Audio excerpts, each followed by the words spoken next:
So there's actually a problem at looking to somebody who's already done what you want to accomplish. And I speak a lot about bright spots, and I think there's some value in looking at the bright spots, because usually bright spots are people who have done it in spite of all these obstacles, that have similar obstacles that you're having. I think where the problem lies is that if we're looking to someone who's already done it and we use them as our person to tell us what to do, we sometimes run into like this one-track mind where it worked for them, so they think everyone should do it, and then we think because they said it, we should be doing it too. So I hope that's clear, and the point is that just because it worked for them doesn't mean it's going to work for you.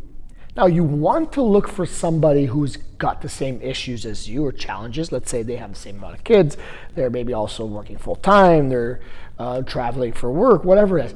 Find the similarities, because you know if they are able to achieve it, that you have some hope that you're able to achieve it.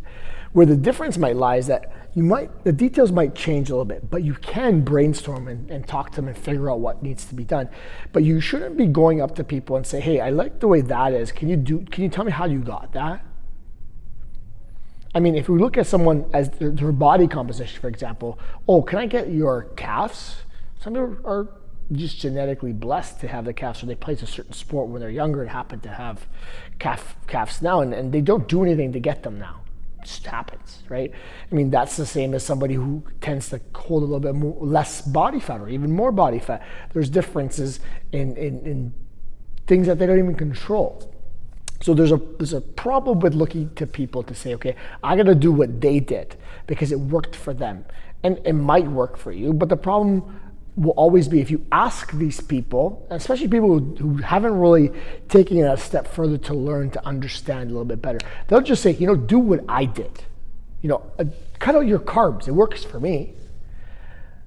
But it might not work for you. Maybe your body types are different. Some body types are better suited to have carbohydrates or fats. Like some people could cut out carbs and feel totally fine. Some people cut out carbs and they feel dizzy and faint all the time. So I think that there's a difference. There's a point of contention here. I think you should look to people for inspiration. Yes, you look to people to realize that it's possible, because there's bright spots of achieve things that you want to achieve with the similar or the same circumstances that you have. But it kind of has to end there in expecting to copy what they're doing, copying what this one trainer did because it worked for them, because they're going to recommend it to everybody. I think the value of somebody who's going to help you is going to be flexible, is going to understand what worked for them and why, and help you to replicate that for you, for your life, for your lifestyle, for your journey. So don't be afraid to look to people for inspiration and for motivation and for education, but don't look to them as the only route to your goal, because they will say it, they'll tell you what to do, and they sometimes forget the different things they had to test out to get there, the different phases and stages that they had gone through to achieve what they were achieving. And now they're at a certain phase that maybe they forgot what the basic levels are. And sometimes where you need to start is at the very basics, because it's something that you're not already doing. So if you're not already doing it and it's a basic, then it's probably where you should start.